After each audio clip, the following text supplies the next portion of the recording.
Introdução à História da Igreja Católica. Então, meu caro cursista, você está recebendo o curso de História da Igreja Católica da Escola Mater Ecclesiae, né? Antes de iniciar seus estudos, será oportuno que reflitamos juntos sobre o conteúdo e o significado desse curso, né? O estudo da história da igreja deve decorrer do amor. A igreja levar a um aumento desse amor. Diz a sabedoria popular, ninguém ama o que não conhece. Por isso também mais amará a igreja aquele cristão que sabiamente a estudar em sua história bimilenar. Não se pode menosprezar o passado, pois é nele que estão as raízes do presente e do futuro. A história vem a ser uma escola que nos ensina a viver melhor hoje e a preparar o porvir da humanidade. Todo edifício deve ter sua base para se equilibrar. Toda renovação supõe o conhecimento daquele que a precedeu. O verdadeiro progresso jamais condena as suas fases anteriores. Passa de um bem para outro melhor, sem, porém, considerar o mal aquilo que antigamente era um bem, segundo a Igreja Viva do Carli. Aliás, a história dilata os horizontes, abre panoramas novos, em particular o estudo da história da igreja exige conhecimentos de geografia e de histórias gerais, sem os quais o estudioso se sentiria desorientado. Como dividiremos a história da igreja? A história universal foi dividida pelos renascentistas dos séculos XV e XVI em antiga, medieval e moderna. Os historiadores da igreja, a partir do século passado, adotaram essa distribuição que continua em voga até hoje com o acréscimo de mais um período, o contemporâneo. As razões para assim dividir a história da igreja são válidas, né? Primeiro, a mudança de cenário e de cultura acarretada pela invasão dos povos germânicos na Europa entre os séculos V e VII foi pondo termo à Idade Antiga, né? Findando a Idade Antiga, o mundo antigo. Convencionalmente dizemos que em 692, data do Concílio Regional de Trullos, começa a Idade Média para a Igreja. Segundo o renascimento das ideias da cultura greco-romanas no século XV, bem como também a reforma protestante e a descoberta dos novos continentes, dão origem a uma nova fase da história, a Idade Moderna, que convencionalmente começa em 1450, 1453, com a queda de Constantinopla, ou 1492, com a descoberta da América por Cristóvão Colombo.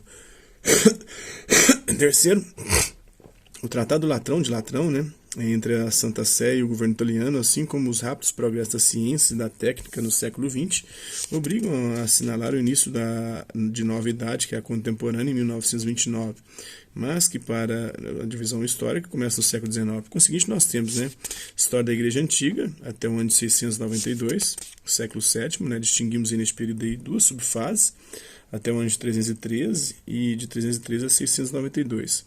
Até 313, a igreja foi duramente perseguida. O Edito de Milão, concedendo paz aos cristãos, permitiu a evangelização mais sistemática das instituições e também dos povos bárbaros invasores. Eles imprimiram em suas características próprias à vida cristã. Temos história da igreja medieval, que vai de 692 a 1450. Nessa distinguimos aí três subfases, de 692 a 1054.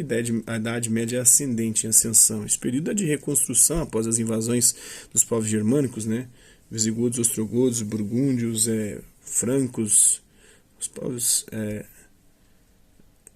O poder civil pratica a investidura leiga, nomeando os bispos, o que prejudica seriamente a disciplina da igreja. Esta, porém, vai se implantando no plano da doutrina e da cultura, o que forma a sociedade medieval. É de 1054 a 1294 a Alta Idade Média. Estes são séculos em que a igreja mais se projeta tanto no fórum religioso como no civil. Atinge o auge com o pontificado de Inocêncio III entre 1198 e 1215.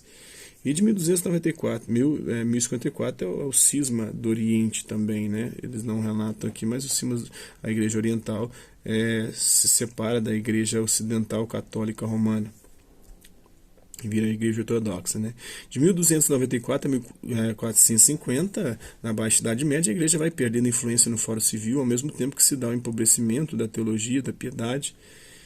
Depois temos a história da Igreja Moderna, que vai de 1450 a 1929. Essa época se subdivide em duas fases, em duas subfases, de 1450 a 1789, até na Revolução Francesa, onde novas ideias racionalistas vão se difundindo, que obriga a Igreja a novas respostas.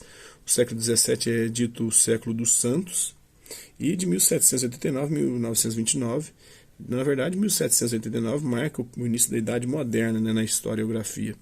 Mas na igreja não, vai de 1789 a 1929, o racionalismo e o materialismo eles se fazem sentir com toda a pujança, enquanto a fé se propaga nos territórios de missão.